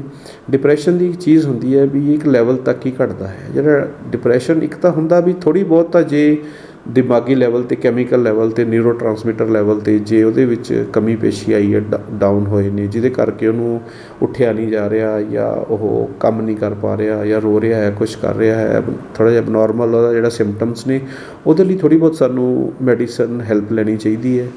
ਤਾਂ ਕਿ ਉਹ ਜਿਹੜਾ ਉਹਦਾ ਆਰਟੀਫਿਸ਼ੀਅਲੀ ਨਿਊਰੋਟ੍ਰਾਂਸਮੀਟਰ ਆਪਾਂ ਉਹਨੂੰ ਫੀਡ ਕਰਕੇ ਦੇ ਸਕੇ ਮੈਡੀਸਿਨ ਦੇ ਰੂਪ ਦੇ ਵਿੱਚ, ਉਹਨੂੰ ਥੋੜ੍ਹਾ ਜਿਹਾ ਅਪਲਿਫਟ ਕਰੀਏ ਤਾਂ ਕਿ ਉਹ ਥੋੜ੍ਹਾ ਜਿਹਾ ਬਾਹਰ ਆ ਜਾਏ, ਉਹਦੇ ਵਿੱਚ ਥੋੜ੍ਹਾ ਜਿਹਾ ਹੌਸਲਾ ਆਏ, ਦਲੇਰੀ ਆਏ। ਕਿਉਂਕਿ ਜਦੋਂ ਕੈਮੀਕਲ ਲੈਵਲ ਲੋ ਹੋ ਜਾਂਦਾ ਹੈ ਸੀਰੋਟੋਨਿਨ ਦਾ ਬ੍ਰੇਨ ਦੇ ਵਿੱਚ, ਤਾਂ ਉਦੋਂ ਫਿਰ ਅਸੀਂ ਜਿਹੜੇ ਉਹ ਦਲੇਰੀ ਹੈ, ਖੁਸ਼ੀ ਹੈ, ਜ਼ਿੰਦਾਦਿਲੀ ਹੈ, ਇਹ ਨਹੀਂ ਹੁੰਦੀ। ਇਸ ਲਈ ਉਹ ਸਾਨੂੰ ਮੈਡੀਸਨਲ ਹੈਲਪ ਲੈਣੀ ਚਾਹੀਦੀ ਹੈ, ਸਾਈਕੈਟਰਿਸਟ ਨੂੰ ਥੋੜ੍ਹਾ ਬਹੁਤ ਸਾਨੂੰ ਕੰਸਲਟ ਕਰਨਾ ਚਾਹੀਦਾ ਹੈ। ਅਤੇ ਥੋੜ੍ਹੀ ਬਹੁਤ ਜਦੋਂ ਹੈਲਪ ਲੈ ਕੇ ਬੰਦਾ ਥੋੜ੍ਹਾ ਜਿਹਾ ਲੈਵਲ ਉਹਦਾ ਅਪ ਹੋ ਜਾਏਗਾ, ਨੋਰਮਲ ਹੋ ਜਾਏਗਾ, ਜਿੰਨਾ ਆਮ ਬੰਦੇ ਦਾ ਹੁੰਦਾ ਹੈ। ਜਿਹੜਾ ਡਿਪਰੈਸ਼ਨ ਦਾ ਪੇਸ਼ੈਂਟ ਨਹੀਂ ਹੈ, ਉਹ ਫਿਰ ਆ ਜਾਂਦਾ ਸਾਨੂੰ ਐਨਜ਼ਾਈਟੀ ਨੂੰ ਅਸੀਂ ਟਰੀਟ ਕਰਨਾ ਹੈ। ਜਿਵੇਂ ਆਮ ਲੋਕ ਫਿਕਰ 'ਚ ਨੇ, ਚਿੰਤਾ 'ਚ ਨੇ, ਦਿਸ ਡੈਟ, ਉਹਨਾਂ ਡਿਪਰੈਸ਼ਨ ਨਹੀਂ ਹੁੰਦਾ, ਐਨਜ਼ਾਈਟੀ ਹੁੰਦੀ ਹੈ। ਤਾਂ ਉਹਦੇ ਲਈ ਫਿਰ ਜਿਹੜਾ ਡਿਪਰੈਸ਼ਨ ਦਾ ਪੇਸ਼ੈਂਟ ਆਪਾਂ ਅਪਲਿਫਟ ਕੀਤਾ, ਠੀਕ ਕੀਤਾ, ਉਹਨੂੰ ਆਪਾਂ ਹੁਣ ਮੇਨਟੇਨ ਕਰਨਾ ਵੀ ਉਹ ਦੁਬਾਰਾ ਡਿਪਰੈਸ਼ਨ ਦੇ ਉਸ ਲੈਵਲ 'ਤੇ ਪਹੁੰਚ ਜੇ, ਮੰਜੇ 'ਤੇ ਨਾ ਪੈ ਜੇ, ਜਾਂ ਰੋਣ ਨਾ ਲੱਗ ਜੇ, ਜਾਂ ਹੈਲਪਲੈਸ ਨਾ ਹੋ ਜੇ, ਸੁਸਾਈਡਲ ਨਾ ਹੋ ਜੇ। ਤਾਂ ਅਸੀਂ ਉਹ ਜਿਹਨੂੰ ਅਪਲਿਫਟ ਕੀਤਾ ਉਹਨੂੰ ਲੈਵਲ ਨੂੰ ਮੇਨਟੇਨ ਕਰਨਾ ਹੈ। ਮੇਨਟੇਨ ਕਰਨ ਲਈ ਮਤਲਬ ਸਾਨੂੰ ਮੈਡੀਟੇਸ਼ਨ ਕਰਨੀ ਚਾਹੀਦੀ ਹੈ। ਮੈਡੀਟੇਸ਼ਨ ਬਹੁਤ ਇਫੈਕਟਿਵ ਟੂਲ ਅੱਜ ਦੇ ਟੈਕਨੋਲੋਜੀ ਦੇ ਜ਼ਮਾਨੇ ਦੇ ਵਿੱਚ, ਜਿੱਥੇ ਸਪੀਡ ਹੈ, ਜਿੱਥੇ ਬਹੁਤ ਜ਼ਿਆਦਾ ਕ੍ਰਾਈਸਿਸ ਹੈ, ਜਿੱਥੇ ਬਹੁਤ ਜ਼ਿਆਦਾ ਜ਼ੁਲਮ ਹੈ। ਅਤੇ ਜਦੋਂ ਬੰਦਾ ਮੈਡੀਟੇਸ਼ਨ ਕਰੇਗਾ, ਬੇਸਿਕਲੀ ਡਿਪਰੈਸ਼ਨ ਦੇ ਵਿੱਚ ਹੁੰਦਾ ਹੀ ਨੈਗੇਟਿਵ ਥੋਟਸ ਆਉਂਦੇ ਨੇ। ਤਾਂ ਜਿਹੜੇ ਉਹ ਨੈਗੇਟਿਵ ਥੋਟਸ ਨੂੰ ਆਪਾਂ ਕਿਵੇਂ ਠੀਕ ਕਰਨਾ ਹੈ, ਉਹਦਾ ਇਲਾਜ ਮੈਡੀਟੇਸ਼ਨ ਹੈ ਜੀ। ਅਤੇ ਇਸ ਬਾਰੇ ਡਿਟੇਲ 'ਚ ਤਾਂ ਆਪਾਂ ਹੁਣ ਇਸ ਇੰਟਰਵਿਊ 'ਚ ਗੱਲ ਕਰ ਨਹੀਂ ਸਕਦੇ, ਫਿਰ ਕਦੇ ਕਰਾਂਗੇ। ਪਰ ਮੈਡੀਟੇਸ਼ਨ ਬੰਦਾ ਜੇ ਕਰੇਗਾ ਤਾਂ ਉਹਦੇ ਜਿਹੜੇ ਥੋਟਸ ਨੇ ਉਹ ਕਲੀਅਰਿੰਗ ਹੋ ਜਾਣਗੇ, ਉਹਦੇ ਜਿਹੜੇ ਫੁਰਨੇ ਨੇ ਕਲੀਅਰ ਹੋ ਜਾਣਗੇ, ਸਫਾਈ ਹੋ ਜਾਏਗੀ। ਜਿਵੇਂ ਆਪਾਂ ਘਰ ਦੀ ਸਫਾਈ ਕਰਦੇ ਹਾਂ, ਠੀਕ ਹੈ ਨਾ, ਕਲੱਟਰ ਦੀ, ਡਸਟ ਦੀ, ਅਲਮਾਰੀਆਂ ਦੀ, ਘਰ ਦੀ, ਉਸ ਤਰ੍ਹਾਂ ਮੈਡੀਟੇਸ਼ਨ ਕਰਨ ਨਾਲ ਤੁਹਾਡੇ ਜਿਹੜੇ ਥੋਟਸ ਨੇ ਉਹਨਾਂ ਦੀ ਕਲੀਅਰਿੰਗ ਹੋ ਜਾਂਦੀ ਹੈ। ਤੁਸੀਂ ਮਾਈਂਡ ਖਾਲੀ ਹੋ ਜਾਂਦਾ। ਡੇਲੀ ਮੈਡੀਟੇਟ ਕਰੋ, ਡੇਲੀ ਖਾਲੀ ਕਰੋ, ਅਤੇ ਜਦੋਂ ਕਲੀਅਰ ਹੋ ਗਿਆ ਉਸ ਤੋਂ ਬਾਅਦ ਨਾ ਫਿਰ ਆਪਾਂ ਆਤਮਿਕ ਅਵਸਥਾ 'ਚ ਹੁੰਦੇ ਹਾਂ। ਵੀ ਆਰ ਲਾਈਕ ਏ ਸੋਲ ਨੂੰ ਫਿਰ ਸੋਲਿਊਸ਼ਨਸ ਦਿੰਦੀ ਹੈ। ਸੋਲ ਤੁਹਾਨੂੰ ਰਾਹ ਦੱਸਦੀ ਹੈ, ਤੁਹਾਨੂੰ ਇਨਸਾਈਟਸ ਮਿਲਦੀਆਂ ਨੇ ਕਿ ਮੈਂ ਹੁਣ ਕੀ ਕਰ ਸਕਦਾ, ਕੀ ਸੋਲਿਊਸ਼ਨ ਹੈ। ਜਿਹੜੀ ਵੀ ਤੁਹਾਡੀ ਸਮੱਸਿਆ ਹੈ, ਤੁਹਾਡੀ ਜੋ ਵੀ ਹਰ ਇੱਕ ਮਤਲਬ ਜਿਹੜਾ ਪਰਸਨ ਹੈ, ਹਰ ਇੱਕ ਦੀ ਜ਼ਿੰਦਗੀ ਦੀ ਅਲੱਗ-ਅਲੱਗ ਸਮੱਸਿਆ ਹੈ, ਅਲੱਗ-ਅਲੱਗ ਲਾਈਫ ਹੈ। ਤਾਂ ਉਹਨੂੰ ਇਨਸਾਈਟਸ ਫਿਰਨ ਲੱਗਦੀਆਂ ਨੇ, ਅੰਤਰਝਾਤ ਮਿਲਦੀ ਹੈ ਵੀ ਹੁਣ ਮੈਂ ਆਹ ਕਰ ਸਕਦਾ, ਆਹ ਕਰ ਸਕਦਾ। ਅੰਦਰ ਹੀ ਬੈਠਾ ਪਰਮਾਤਮਾ ਉਹ ਸੁਝਾਉਂਦਾ, ਹੁਣ ਤੂੰ ਇਹ ਕਰ, ਇਹ ਕਰ, ਠੀਕ ਹੈ ਨਾ ਜੀ। ਕਿਸੇ ਕੋਲ ਜਾਣ ਦੀ ਲੋੜ ਨਹੀਂ ਹੁੰਦੀ। ਇਹ ਸ਼ੁਰੂ 'ਚ ਹੁੰਦਾ ਵੀ ਜੇ ਕਈ ਵਾਰ ਆਪਾਂ ਉਲਝ ਜਾਂਦੇ ਹਾਂ, ਕਿਸੇ ਦੀ ਸਲਾਹ ਲੈਂਦੇ ਹਾਂ, ਵੱਡੇ ਦੀ, ਗੁਆਂਢੀ ਦੀ, ਟੀਚਰ ਦੀ, ਫਿਲਾਸਫਰ ਦੀ, ਡਾਕਟਰ ਦੀ, ਇਹ ਸਾਈਕੈਟਰਿਸਟ ਦੀ, ਕਾਉਂਸਲਰ ਦੀ, ਠੀਕ ਹੈ, ਕੁਛ ਹੈਲਪ ਹੱਦ ਤੱਕ ਇਹ ਠੀਕ ਨੇ ਗੱਲਾਂ, ਜਦੋਂ ਬੰਦਾ ਡਿਪਰੈਸ਼ਨ 'ਚ ਉਲਝਿਆ ਹੋਇਆ। ਪਰ ਜਦੋਂ ਤੁਸੀਂ ਅਪਲਿਫਟ ਹੋ ਗਏ, ਇੱਕ ਐਵਰੇਜ ਲੈਵਲ 'ਤੇ ਆ ਗਏ, ਉਸ ਤੋਂ ਬਾਅਦ ਤੁਸੀਂ ਆਪਣੀ ਗਾਈਡੈਂਸ ਅੰਦਰੋਂ ਲੈਣੀ ਹੈ। ਅੰਦਰ ਇੱਕ ਇਨਰ ਗਾਈਡੈਂਸ ਹੈ, ਡਿਵਾਈਨ ਹੈ, ਅੰਦਰ ਆਪਣੇ ਅੰਤਰ ਗੁਰੂ ਹੈ, ਆਪਾਂ ਉਹਨੂੰ ਜਾਗਰਿਤ ਕਰਨਾ ਹੈ, ਉਹ ਤੋਂ ਸਲਾਹ ਲੈਣੀ ਹੈ। ਇਕਾਂਤ ਉਹਦੇ ਵਿੱਚ ਹੈਲਪ ਕਰਦਾ ਹੈ, ਮੈਡੀਟੇਸ਼ਨ ਹੈਲਪ ਕਰਦੀ ਹੈ। ਅਤੇ ਇਸ ਤਰ੍ਹਾਂ ਕਰਕੇ ਉਹ ਬੰਦਾ ਆਪਣੇ ਆਪ ਨੂੰ ਮੇਨਟੇਨ ਕਰ ਸਕਦਾ ਹੈ। ਅੱਛਾ, ਮੈਨੂੰ ਇਹ ਦੱਸੋ ਕਮਲੀ ਜੀ ਕਿ ਜਦੋਂ ਬੰਦੇ ਨੂੰ ਕਰੋਨਾ ਦੀ ਬਿਮਾਰੀ ਦਾ ਜਦੋਂ ਘੇਰਦੀ ਹੈ, ਤਾਂ ਇੱਕ ਐਂਗਜ਼ਾਇਟੀ, ਚਿੰਤਾ ਰੋਗ ਵਾਲੇ ਜਿਹੜਾ ਮਰੀਜ਼ ਹੁੰਦਾ, ਉਹਦਾ ਅਕਸਰ ਇੱਕ ਗੱਲ ਜਿਹੜੀ ਰੌਲਾ ਜਿਸ ਤਰੀਕੇ ਦਾ ਪੈ ਰਿਹਾ ਕਿ ਆਕਸੀਜਨ ਦੀ ਜਿਹੜੀ ਘਾਟ ਹੈ ਉਹ ਇਸ ਵੇਲੇ ਜਿਹੜੀ ਉਹ ਬਹੁਤ ਸਾਰੇ ਇਨਸਾਨਾਂ ਦੀ ਜਾਨ ਲੈ ਰਹੀ ਹੈ। ਤਾਂ ਜਦੋਂ ਚਿੰਤਾ ਰੋਗ ਬੰਦੇ ਨੂੰ ਪਹਿਲਾਂ ਹੀ ਹੋਵੇ, ਡਿਪਰੈਸ਼ਨ ਪਹਿਲਾਂ ਹੀ ਹੋਵੇ, ਤਾਂ ਫਿਰ ਉਹ ਜਿਹੜਾ ਵੈਸੇ ਹੀ ਬੰਦੇ ਨੂੰ ਸਾਹ ਚੜ੍ਹਾ ਕੇ ਬੈਠ ਜਾਂਦਾ, ਚਿੰਤਾ ਰੋਗੀ, ਡਿਪਰੈਸ਼ਨ ਦਾ ਰੋਗੀ, ਉਹਨੂੰ ਵੈਸੇ ਹੀ ਆਕਸੀਜਨ ਲੈਵਲ ਉਹਦਾ ਸਰੀਰ ਦਾ ਘਟਿਆ ਹੁੰਦਾ। ਅਤੇ ਜਦੋਂ ਜਿਹੜਾ ਕਰੋਨਾ ਦੀ ਮਹਾਂਮਾਰੀ ਦੇ ਵਿੱਚ ਜਦੋਂ ਘਿਰ ਜਾਂਦਾ ਬੰਦਾ, ਤਾਂ ਫਿਰ ਉਸ ਵੇਲੇ ਜਦੋਂ ਉਹਨਾਂ ਦੀ ਆਕਸੀਜਨ ਲੈਵਲ ਘਟਦਾ ਤਾਂ ਫਿਰ ਕੀ ਡਿਪਰੈਸ਼ਨ ਅਤੇ ਚਿੰਤਾ ਰੋਗੀ ਦੇ ਉੱਤੇ ਉਹਦਾ ਜ਼ਿਆਦਾ ਅਸਰ ਹੁੰਦਾ ਉਸ ਚੀਜ਼ ਦਾ? ਹਾਂਜੀ ਹਾਂ, ਜਦੋਂ ਤੁਹਾਨੂੰ ਆਕਸੀਜਨ ਲੈਵਲ ਘਟ ਜਾਏਗਾ ਕਰੋਨਾ ਦੇ ਨਾਲ, ਅਤੇ ਤੁਸੀਂ ਡਿਪਰੈਸ਼ਨ ਜਾਂ ਐਨਜ਼ਾਇਟੀ ਦੇ ਪੇਸ਼ੈਂਟ ਹੋ, ਤਾਂ ਉਹਦਾ ਇਫੈਕਟ ਤਾਂ ਹੋਣਾ ਹੀ ਹੋਣਾ ਹੈ। ਜਦੋਂ ਤੁਹਾਨੂੰ ਸਾਹ ਨਹੀਂ ਆਏਗਾ ਜਾਂ ਤੁਸੀਂ ਬ੍ਰੈਥਲੈਸ ਫੀਲ ਕਰੋਗੇ, ਤਾਂ ਤੁਹਾਨੂੰ ਪੈਨਿਕ ਵੀ ਹੋਣ ਲੱਗੇਗਾ, ਤੁਹਾਨੂੰ ਹੌਲ ਵੀ ਪੈਣਗੇ, ਠੀਕ ਹੈ ਨਾ ਜੀ। ਜਦੋਂ ਆਕਸੀਜਨ ਘਟਦੀ ਹੈ ਤਾਂ ਤੁਹਾਨੂੰ ਪੈਨਿਕ ਹੋਣ ਲੱਗਦਾ ਹੈ, ਅਤੇ ਤੁਹਾਡਾ ਜਿਹੜਾ ਡਿਪਰੈਸ਼ਨ ਹੈ ਇਹ ਵੱਧ ਜਾਂਦਾ ਹੈ, ਠੀਕ ਹੈ ਨਾ। ਪੈਨਿਕ ਹੋਣ ਲੱਗਦੇ ਨੇ, ਹੌਲ ਪੈਂਦੇ, ਇਹ ਨਾ ਹੋ ਜੇ, ਇਹ ਨਾ ਹੋ ਜੇ, ਬੰਦਾ ਸੋਚਦਾ ਗਏ, ਮਰ ਗਏ, ਡਰ ਗਏ, ਕੁਛ ਨਹੀਂ ਹੋ ਗਿਆ, ਠੀਕ ਹੈ ਨਾ। ਤਾਂ ਉਹਦਾ ਇਲਾਜ ਇਹੀ ਹੁੰਦਾ ਹੈ ਕਿ ਜਦੋਂ ਪੈਨਿਕ ਹੋ ਰਿਹਾ ਹੈ, ਐਂ ਲੱਗ ਰਿਹਾ ਹੈ ਵੀ ਲਾਈਫ ਖਤਮ ਹੈ, ਹੁਣ ਕੁਛ ਨਹੀਂ ਰਿਹਾ, ਹੁਣ ਅਸੀਂ ਮਰ ਜਾਣਾ, ਹੁਣ ਕੁਛ ਨਹੀਂ ਬਚਣਾ, ਤਾਂ ਉਸ ਲੈਵਲ ਦੇ ਵਿੱਚ ਰੈਸਟ ਸਭ ਤੋਂ ਜ਼ਿਆਦਾ ਇੰਪੋਰਟੈਂਟ ਹੈ। ਰੈਸਟ ਬੰਦੇ ਨੂੰ ਆਰਾਮ ਕਰਨਾ ਚਾਹੀਦਾ ਹੈ, ਚਾਹੇ ਤਾਂ ਉਹ ਸੋ ਜੇ, ਜੇ ਨਹੀਂ ਸੋ ਸਕਦਾ ਤਾਂ ਆਪਾਂ ਉਹਨੂੰ ਕਿਸੇ ਕੁਛ ਨੈਚੁਰਲ ਤਰੀਕਿਆਂ ਨਾਲ ਸਲੀਪਿੰਗ ਜਿਹੜੀ ਮੈਥਡਸ ਹੈਲਪ ਕਰਦੇ ਨੇ, ਉਹ ਚੀਜ਼ਾਂ ਨਾਲ ਉਹਨੂੰ ਸੁਲਾਇਆ ਜਾਵੇ। ਜਦੋਂ ਰੈਸਟ ਕਰੇਗਾ ਤਾਂ ਉਹਦਾ ਜਿਹੜਾ ਸਾਹ ਨੋਰਮਲ ਹੋਏਗਾ। ਜੇ ਤੁਸੀਂ ਨੀਂਦ ਨਹੀਂ ਆ ਰਹੀ, ਤਾਂ ਤੁਸੀਂ ਜਿਹੜੀ ਰਿਲੈਕਸੇਸ਼ਨ ਮੈਥਡਸ ਨੇ ਉਹ ਅਪਲਾਈ ਕਰੋ, ਕੀ ਨੇ ਜੀ ਉਹ, ਕੀ ਨੇ? ਰਿਲੈਕਸੇਸ਼ਨ ਮੈਥਡਸ ਇਹ ਹੈ ਜੀ, ਜਿਸ ਤਰ੍ਹਾਂ ਆਪਾਂ ਯੋਗਾ ਦੇ ਵਿੱਚ ਸ਼ਵ ਆਸਨ ਕਰਦੇ ਹਾਂ, ਇਹ ਬਹੁਤ ਵਧੀਆ ਚੀਜ਼ ਹੈ। ਤੁਸੀਂ ਬਿਲਕੁਲ ਰਿਲੈਕਸ ਹੋ ਕੇ ਜ਼ਮੀਨ 'ਤੇ ਪੈ ਜਾਓ ਅਤੇ ਇਹਦੇ ਵਿੱਚ ਆਪਣੇ ਆਪ ਨੂੰ ਬਸ ਸਾਰੇ ਬਾਡੀ 'ਤੇ ਧਿਆਨ ਦਿਓ ਵੀ ਇਹ ਮੇਰਾ ਪੈਰ ਸ਼ਾਂਤ ਹੋ ਰਹੇ ਨੇ, ਮੇਰੀਆਂ ਲੱਤਾਂ ਸ਼ਾਂਤ ਹੋ ਰਹੀਆਂ ਨੇ, ਮੇਰਾ ਹਰ ਅੰਗ ਸ਼ਾਂਤ ਹੋ ਰਿਹਾ। ਢਿੱਲਾ ਛੱਡ ਕੇ ਜ਼ਮੀਨ 'ਤੇ ਪੈ ਜਾਓ ਢਿੱਲੇ ਢਾਲੇ ਹੋ ਕੇ, ਅਤੇ ਹੌਲੀ ਹੌਲੀ ਕੀ ਹੁੰਦਾ ਹੈ, ਹੌਲੀ ਹੌਲੀ ਤੁਸੀਂ ਰਿਲੈਕਸ ਹੁੰਦੇ ਜਾਂਦੇ ਹੋ। ਅਤੇ ਕਈ ਲੋਕਾਂ ਨੂੰ ਮੁਸ਼ਕਿਲ ਆਏਗੀ ਵੀ ਸ਼ਵ ਆਸਨ 'ਚ ਵੀ ਉਹ ਰਿਲੈਕਸ ਨਹੀਂ ਕਰ ਪਾਉਣਗੇ, ਜਿਹੜੇ ਤਾਂ ਕਰ ਸਕਦੇ ਨੇ ਸ਼ਵ ਆਸਨ 'ਚ ਰਿਲੈਕਸ ਹੋ ਜਾਣ। ਨਹੀਂ ਤਾਂ ਅਦਰਵਾਈਜ਼ ਤੁਸੀਂ ਲੇਟ ਕੇ ਤੁਸੀਂ ਆਪਣੇ ਹੱਥ ਆਪਣੀ ਸਟਮਕ 'ਤੇ ਰੱਖ ਲਓ ਅਤੇ ਤੁਸੀਂ ਹੋਰ ਕੋਈ ਥੋਟਸ ਜੇ ਬਹੁਤ ਜ਼ਿਆਦਾ ਆ ਰਹੇ ਨੇ ਤਾਂ ਤੁਸੀਂ ਕਾਊਂਟਿੰਗ ਕਰਨ ਲੱਗੋ 1 to 100, 1 ਤੋਂ 100 ਤੱਕ ਗਿਣੋ। ਜਦੋਂ ਤੁਸੀਂ 1 ਗਿਣਨਾ ਹੈ ਤਾਂ ਇੱਕ ਇਨਹੇਲ ਕਰਨਾ ਹੈ, ਇੱਕ ਐਕਸੇਲ ਕਰਨਾ ਹੈ।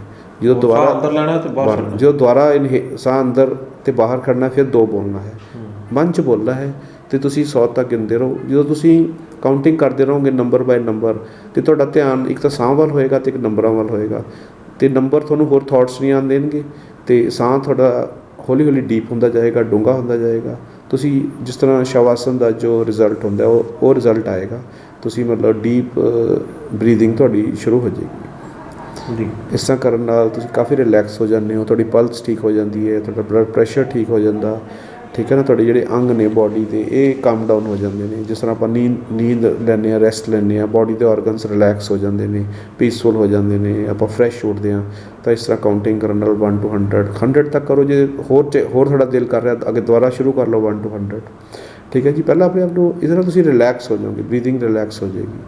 ਬਾਕੀ ਜੇ ਥੋੜ੍ਹੀ ਜ਼ਿਆਦਾ ਬਲੋਕੇਜ ਹੈ ਜਾਂ ਕੁਛ ਹੈ, ਉਹਦੇ ਲਈ ਤੁਸੀਂ ਜਿਵੇਂ ਆਪਾਂ ਮੈਡੀਕਲ ਹੈਲਪ ਲੈਂਦੇ ਹਾਂ, ਸਟੀਮ ਇਨਹੇਲੇਸ਼ਨ ਕਰਦੇ ਹਾਂ, ਜਾਂ ਆਪਾਂ ਕੁਛ ਨਾ ਇਸ ਤਰ੍ਹਾਂ ਦੀ ਥੈਰੇਪੀਜ਼ ਲੈਂਦੇ ਹਾਂ ਆਪਾਂ, ਠੀਕ ਹੈ ਨਾ। ਜੋ ਮੈਡੀਕਲ ਹੈਲਪ ਤਾਂ ਲੈਣੀ ਪੈਂਦੀ ਹੈ, ਪਰ ਜੇ ਤੁਸੀਂ ਸੇਫ ਲੈਵਲ 'ਚੋਂ ਵੀ ਐਮਰਜੈਂਸੀ ਨਹੀਂ ਹੈ ਜਾਂ ਵੀ ਬਿਲਕੁਲ ਤੁਸੀਂ ਹੋਸਪੀਟਲਾਈਜ਼ ਹੋਣ ਦੀ ਲੋੜ ਨਹੀਂ ਹੈ, ਤਾਂ ਤੁਸੀਂ ਇਸ ਤਰ੍ਹਾਂ ਰਿਲੈਕਸੇਸ਼ਨ ਕਰ ਸਕਦੇ ਹੋ। ਕਾਊਂਟਿੰਗ ਕਰ ਲਓ, ਸ਼ਵ ਆਸਨ ਕਰ ਲਓ, ਠੀਕ ਹੈ ਜੀ। ਹੋਰ ਜਾਂ ਜਿਸ ਤਰ੍ਹਾਂ ਡਿਫਰੈਂਟ ਰਿਲੈਕਸੇਸ਼ਨ ਦੇ ਮੈਥਡਸ ਨੇ ਉਹਦਾ ਤੁਸੀਂ ਰਿਲੈਕਸ ਕਰ ਸਕਦੇ ਹੋ। ਬਿਲਕੁਲ ਜੀ। ਤੁਸੀਂ ਸਰੀਰ ਨੂੰ ਸ਼ਾਂਤ ਕਰਨ ਨੂੰ, ਸਰੀਰ ਨੂੰ ਜਿਹੜਾ ਉਹ ਰਿਲੈਕਸ ਕਰਨ ਨੂੰ ਜਿਹੜਾ ਉਹ ਤੁਸੀਂ ਤਰੀਕਾ ਦੱਸਿਆ ਵੀ ਜਿਹੜਾ ਕਿਸ ਤਰ੍ਹਾਂ ਸ਼ਵ ਆਸਨ ਵੀ ਕਰ ਸਕਦੇ ਹਾਂ, ਕਿਸ ਤਰ੍ਹਾਂ ਆਪਾਂ ਪੇਟ ਦੇ ਉੱਤੇ ਹੱਥ ਰੱਖ ਕੇ ਅੱਖਾਂ ਬੰਦ ਕਰਕੇ ਸਿਰਫ ਧਿਆਨ ਜਿਹੜਾ ਸਾਹ ਦੇ ਉੱਤੇ ਲਾਉਂਦਿਆਂ 1 ਤੋਂ ਲੈ ਕੇ 100 ਤੱਕ ਦੀ ਗਿਣਤੀ ਗਿਣਨੀ ਹੈ।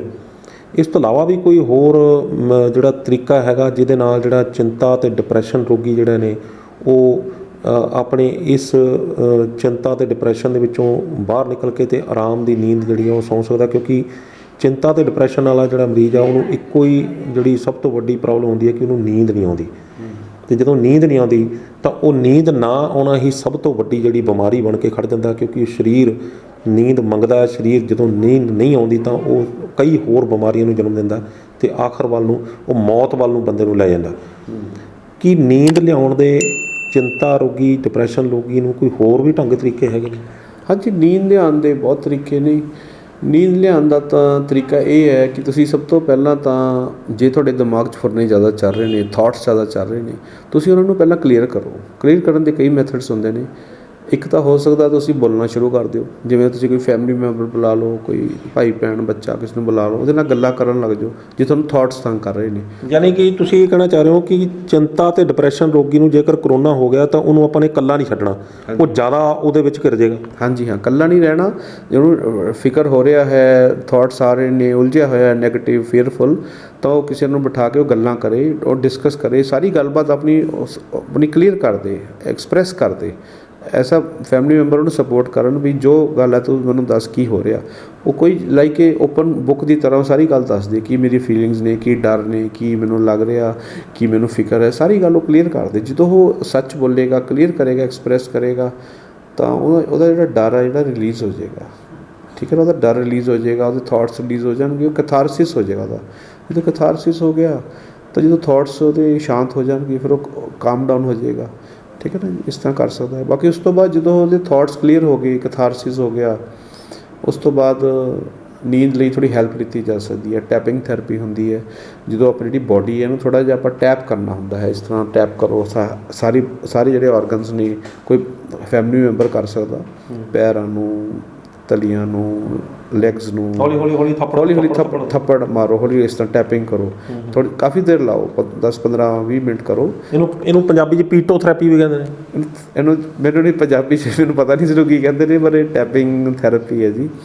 ਇਹਦੇ ਨਾਲ ਬੋਡੀ ਬਹੁਤ ਰਿਲੈਕਸ ਹੁੰਦੀ ਹੈ। ਜਾਂ ਫਿਰ ਆਪਾਂ ਜਿਵੇਂ ਆਪਾਂ ਆਮ ਘਰਾਂ 'ਚ ਆਪਾਂ ਲੱਤਾਂ ਘੁੱਟ ਵੀ ਸਕਦੇ ਹਾਂ, ਮਸਾਜ ਵੀ ਕਰ ਸਕਦੇ ਹਾਂ, ਜਾਂ ਆਪਾਂ ਜਿਵੇਂ ਪੁਰਾਣੇ ਜ਼ਮਾਨੇ ਦੇ ਵਿੱਚ ਕਿਹੜੇ ਬਜ਼ੁਰਗ ਜਿਹੜੇ ਹੁੰਦੇ ਸੀ ਉਹ ਮੁੱਧੇ ਪੈ ਜਾਂਦੇ ਸੀ ਤੇ ਪਿੱਠ ਲਤਾੜ ਦਿਓ, ਇੱਦਾਂ ਦੇ ਜਿਹੜੇ ਆਪਾਂ ਪਿੰਨੜੀਆਂ ਜਿਹੜੀਆਂ ਉਹਨੂੰ ਲਤਾੜ ਦਿਓ। ਹਾਂਜੀ ਹਾਂ, ਕਿਉਂਕਿ ਇਹ ਥੋੜ੍ਹੀ ਮਸਲ ਨੂੰ ਰਿਲੈਕਸ ਕਰਨਾ ਬਹੁਤ ਜ਼ਰੂਰੀ ਹੈ ਨੀਂਦ ਆਉਣ ਦੇ ਲਈ। ਕੁਝ ਥੈਰੇਪੀਜ਼ ਵੀ ਨੇ ਜਿਹੜੀ ਸਾਈਕੋਲੋਜੀ ਜਿਹੜੀ ਹੈ ਸਾਇੰਸ ਇਹਨਾਂ ਨੇ ਡਿਵੈਲਪ ਕੀਤੀਆਂ ਨੇ। ਜਿਸ ਤਰ੍ਹਾਂ ਇੱਕ ਹੁੰਦੀ ਹੈ, ਇੱਕ ਟੈਕਨੀਕ ਹੁੰਦੀ ਹੈ ਕਿ ਅਸੀਂ ਮਸਲ ਰਿਲੈਕਸੇਸ਼ਨ ਕਹਿੰਦੇ, JPMR, joint progressive muscle relaxation. ਉਹ 'ਚ ਕੀ ਹੁੰਦਾ ਹੈ ਵੀ ਅਸੀਂ ਲੇਟ ਜਾਂਦੇ ਹਾਂ ਅਤੇ ਆਪਣੇ ਟੋਸ ਤੋਂ ਲੈ ਕੇ ਪੈਰਾਂ ਤੋਂ ਲੈ ਕੇ ਜਿਹੜੇ ਸਾਰੇ ਮਸਲ ਨੇ ਹੈੱਡ ਤੱਕ ਪ੍ਰੋਗਰੈਸਿਵਲੀ ਅਸੀਂ ਰਿਲੈਕਸ ਕਰਦੇ। ਉਹ 'ਚ ਪਹਿਲਾਂ ਕੰਟਰੈਕਟ ਕਰਦੇ ਹਾਂ ਮਸਲਸ ਨੂੰ। ਜਿਸ ਤਰ੍ਹਾਂ ਅਸੀਂ ਪਹਿਲਾਂ ਸਟਰੈਚ ਕੀਤਾ ਆਪਣੇ ਪੈਰਾਂ ਨੂੰ, 4 ਗਿਣਦੇ ਹੋਏ ਅਸੀਂ ਉਹਨੂੰ ਸਟਰੈਚ ਕਰਦੇ ਹਾਂ। ਕਿਸ ਤਰ੍ਹਾਂ ਖਿੱਚਣਾ? ਹਾਂ, ਜਿਸ ਤਰ੍ਹਾਂ ਪੈਰ ਨੇ ਉਹਨੂੰ ਇਸ ਤਰ੍ਹਾਂ ਸਟਰੈਚ ਕਰ ਲਓ, ਖਿੱਚ ਰੱਖੋ। 4 ਗਿਣਦੇ ਤੱਕ ਉਹਨੂੰ ਸਟਰੈਚ ਕਰੋ, 5 ਗਿਣਦੇ ਤੱਕ ਉਹਨੂੰ ਹੋਲਡ ਕਰੋ ਅਤੇ 6 ਗਿਣਦੇ ਉਹਨੂੰ ਰਿਲੀਜ਼ ਕਰ ਦਿਓ। ਉਸੇ ਤਰ੍ਹਾਂ ਜਿਸ ਤੁਸੀਂ ਲੈਗਸ ਅਤੇ ਮਸਲਸ 'ਤੇ ਆਉਂਦੇ, ਜਿਸ ਤਰ੍ਹਾਂ ਕਾਫ ਮਸਲਸ ਨੇ, ਤੁਸੀਂ ਇਹਨਾਂ ਨੂੰ ਪਹਿਲਾਂ ਉਹਨਾਂ ਨੂੰ ਉਹ ਕਰੋ, ਮਤਲਬ ਖਿੱਚ ਕੇ ਰੱਖੋ, ਖਿੱਚ ਪਾਓ। ਜੁਆਇੰਟ ਪ੍ਰੋਗਰੈਸਿਵ ਮਸਲ ਰਿਲੈਕਸੇਸ਼ਨ, ਠੀਕ ਹੈ ਜੀ। ਉਹ ਕੀ ਹੈ ਵੀ ਇਹਨੂੰ ਮਤਲਬ ਇੱਕ ਥੋੜ੍ਹਾ ਜਿਹਾ ਕੰਟਰੈਕਟ ਕਰੋ, ਕਾਫ ਮਸਲ ਨੂੰ ਕੰਟਰੈਕਟ ਕਰੋ 4 ਗਿਣਦੇ ਹੋਏ, ਫਿਰ ਥੋੜ੍ਹੀ ਦੇਰ ਹੋਲਡ ਕਰਕੇ ਰੱਖੋ 5 ਗਿਣਦੇ ਹੋਏ, 6 ਗਿਣਦੇ ਹੋਏ ਉਹਨੂੰ ਰਿਲੀਜ਼ ਕਰ ਦਿਓ। ਉਸ ਤੋਂ ਬਾਅਦ ਥਾਈ ਮਸਲਸ 'ਤੇ ਆ ਜਾਓ, ਫਿਰ ਸਟਮਕ ਐਬਡੋਮਨ 'ਤੇ ਆ ਜਾਓ, ਚੈਸਟ 'ਤੇ ਆ ਜਾਓ, ਲੋਅਰ ਬੈਕ, ਅਪਰ ਬੈਕ, ਫਿਰ ਸ਼ੋਲਡਰਸ 'ਤੇ ਆ ਜਾਓ, ਬਾਈਸੈਪਸ 'ਤੇ ਆ ਜਾਓ, ਆਰਮਸ 'ਤੇ ਆ ਜਾਓ, ਲੋਅਰ ਆਰਮਸ 'ਤੇ, ਹੱਥਾਂ 'ਤੇ ਆ ਜਾਓ, ਫਿਰ ਫੇਸ ਦੇ ਮਸਲਸ 'ਤੇ ਆ ਜਾਓ। ਜਿਵੇਂ ਇਹਨ ਮਸਲ ਨੂੰ ਕੰਟਰੈਕਟ ਕਰ ਲਿਆ 4 ਗਿਣਦੇ ਹੋਏ, ਫਿਰ ਹੋਲਡ ਕੀਤਾ, ਫਿਰ ਰਿਲੀਜ਼ ਕੀਤਾ, ਫਿਰ ਇਹ ਮਸਲਸ 'ਤੇ ਆ ਜਾਓ, ਅੱਖਾਂ 'ਤੇ ਆ ਜਾਓ। ਇਸ ਤਰ੍ਹਾਂ ਸਾਰਾ ਬੋਡੀ ਇਸ ਤਰ੍ਹਾਂ ਰਿਲੈਕਸ ਹੋ ਜਾਂਦੀ ਹੈ। ਇਸ ਤਰ੍ਹਾਂ ਦੇ 2-3 ਸਾਈਕਲ ਬੰਦਾ ਕਰ ਲੇ, ਇਹਦੇ ਨਾਲ ਵੀ ਬੜੀ ਤੁਹਾਡੀ ਟੈਨਸ਼ਨ ਰਿਲੀਜ਼ ਹੁੰਦੀ ਹੈ ਅਤੇ ਨੀਂਦ ਆਉਂਦੀ ਹੈ ਬੜੀ। ਠੀਕ ਹੈ ਨਾ ਜੀ। ਕਿਉਂਕਿ ਕਈ ਵਾਰ ਕੁਛ ਲੋਕਾਂ ਨੂੰ ਹੈਲਪ ਕਰੇਗਾ ਵੀ ਉਹ ਗੱਲਾਂ ਕਰਕੇ ਫੈਮਿਲੀ ਮੈਂਬਰ ਨਾਲ ਐਕਸਪ੍ਰੈਸ ਕਰਕੇ ਰਿਲੈਕਸ ਹੋ ਜਾਣਗੇ। ਠੀਕ ਹੈ ਨਾ। ਪਤਾ ਨਹੀਂ ਕੀ ਇੰਨਾ ਬੋਝ ਲਈ ਬੈਠੇ ਇਹਨੇ ਸਾਰੀ ਉਮਰ ਦਾ, ਅਤੇ ਉਹ ਲਾ ਦੇਣਾ ਚਾਹੀਦਾ ਸਾਨੂੰ ਬੋਝ। ਅਤੇ ਕੁਛ ਲੋਕ ਇਹ ਕਰਨ ਤੋਂ ਬਾਅਦ ਕੁਛ ਲੋਕਾਂ ਨੂੰ ਫਿਜ਼ੀਕਲ ਸਿੰਪਟਮ ਹੁੰਦੇ ਨੇ ਵੀ ਬੋਡੀ ਨੂੰ ਰਿਲੈਕਸੇਸ਼ਨ ਚਾਹੀਦੀ ਹੁੰਦੀ ਹੈ, ਤਾਂ ਉਹ ਟੈਪਿੰਗ ਥੈਰੇਪੀ ਹੋ ਗਿਆ, ਕਾਊਂਟਿੰਗ ਹੋ ਗਿਆ 1 to 100, ਜਾਂ ਆਪਣਾ ਮਸਲ ਰਿਲੈਕਸੇਸ਼ਨ ਹੋ ਗਿਆ। ਠੀਕ ਹੈ ਨਾ। ਤਾਂ ਇਹ ਚੀਜ਼ਾਂ ਨਾਲ ਤੁਹਾਨੂੰ ਨੀਂਦ ਵਧੀਆ ਆ ਸਕਦੀ ਹੈ ਜੀ। ਕਮਲਜੀਤ ਸਿੰਘ ਜੀ, ਤੁਹਾਡਾ ਨਿਊਜ਼ ਏਸ਼ੀਆ ਪੰਜਾਬੀ ਨਾਲ ਗੱਲਬਾਤ ਕਰਨ ਲਈ ਬਹੁਤ ਬਹੁਤ ਧੰਨਵਾਦ। ਥੈਂਕ ਯੂ ਜੀ। ਥੈਂਕ ਯੂ ਕੁਲਵੰਤ ਜੀ। ਸੋ ਇਹ ਸਨ ਮਨੋਵਿਗਿਆਨਿਕ ਕਮਲਜੀਤ ਸਿੰਘ, ਜਿਨ੍ਹਾਂ ਨੇ ਬੜੇ ਹੀ ਵਿਸਥਾਰ ਦੇ ਨਾਲ ਸਾਨੂੰ ਇਹ ਦੱਸਿਆ ਕਿ ਜਦੋਂ ਸਾਨੂੰ ਚਿੰਤਾ ਰੋਗ ਜਾਂ ਡਿਪਰੈਸ਼ਨ ਹੁੰਦਾ ਹੈ ਤਾਂ ਉਸ ਸਮੇਂ ਜੇ ਸਾਨੂੰ ਕੋਈ ਬਿਮਾਰੀ, ਖਾਸ ਕਰਕੇ ਜੇਕਰ ਕਰੋਨਾ ਦੀ ਬਿਮਾਰੀ ਸਾਨੂੰ ਘੇਰ ਲੈਂਦੀ ਹੈ, ਤਾਂ ਅਸੀਂ ਉਸ ਵੇਲੇ ਆਪਣਾ ਜਿਹੜਾ ਉਹ ਪੇਸ਼ੈਂਸ ਹੈ, ਆਪਣੇ ਆਪ ਨੂੰ ਉਹ ਜਿਹੜਾ ਪੇਸ਼ੈਂਸ ਉਸਨੂੰ ਗਵਾਉਣਾ ਨਹੀਂ ਹੈਗਾ। ਕਿਸ ਤਰੀਕੇ ਦੇ ਨਾਲ ਪਰਿਵਾਰਕ ਮੈਂਬਰ ਉਹਨਾਂ ਦੀ ਹੈਲਪ ਕਰ ਸਕਦੇ ਨੇ, ਕਿਸ ਤਰੀਕੇ ਅਸੀਂ ਆਪਣੀ ਉਸ ਸਮੇਂ ਦੇ ਦੌਰਾਨ ਆਪਣੇ ਆਪ ਨੂੰ ਮਜ਼ਬੂਤ ਰੱਖਣਾ ਹੈ, ਨੀਂਦ ਕਿਵੇਂ ਲਿਆਉਣੀ ਹੈ ਆਪਣੇ ਆਪ ਨੂੰ, ਮਸਲ ਜਿਹੜੇ ਨੇ ਸਰੀਰ ਦੇ ਜਿਹੜੇ ਪੱਠੇ ਨੇ ਉਸ ਤਰ੍ਹਾਂ ਉਹਨਾਂ ਨੂੰ ਜਿਹੜਾ ਕਿਸ ਤਰ੍ਹਾਂ ਆਰਾਮ ਦੇਣਾ, ਅਤੇ ਜਦੋਂ ਨੀਂਦ ਲਿਆਉਣ ਦੇ ਕਿਹੜੇ ਤਰੀਕੇ ਨੇ ਜਿਹਦੇ ਨਾਲ ਆਪਾਂ ਬਿਨਾਂ ਕੋਈ ਦਵਾਈ ਖਾਧੇ ਜਿਹੜੇ ਆ ਉਹ ਨੀਂਦ ਲਿਆ ਸਕਦੇ ਹਾਂ ਅਤੇ ਇਸ ਚਿੰਤਾ ਰੋਗ ਦੇ ਵਿੱਚੋਂ ਬਾਹਰ ਨਿਕਲ ਸਕਦੇ ਹਾਂ। ਸੋ ਤੁਹਾਨੂੰ ਇਹ ਗੱਲਬਾਤ ਕਿਵੇਂ ਲੱਗੀ, ਆਪਣੀ ਰਾਏ ਸਾਨੂੰ ਸਾਡੇ ਕਮੈਂਟ ਬਾਕਸ 'ਚ ਜ਼ਰੂਰ ਦੇਣਾ। ਜੇ ਵੀਡੀਓ ਚੰਗੀ ਲੱਗੀ ਹੈ ਤਾਂ ਇਸ ਨੂੰ ਸ਼ੇਅਰ ਅਤੇ ਲਾਈਕ ਜ਼ਰੂਰ ਕਰ ਦਿਓ। ਸਾਡੇ ਚੈਨਲ ਨੂੰ ਲਾਈਕ ਅਤੇ ਸਬਸਕ੍ਰਾਈਬ ਕਰਨਾ ਨਾ ਭੁੱਲਿਓ। ਅਗਲੀ ਵਾਰ ਫਿਰ ਹਾਜ਼ਰ ਹੋਵਾਂਗੇ ਇੱਕ ਨਵੇਂ ਮੁੱਦੇ, ਇੱਕ ਨਵੇਂ ਮਹਿਮਾਨ ਦੇ ਨਾਲ। ਉਦੋਂ ਤੱਕ ਮੈਨੂੰ ਦਿਓ ਇਜਾਜ਼ਤ। ਧੰਨਵਾਦ।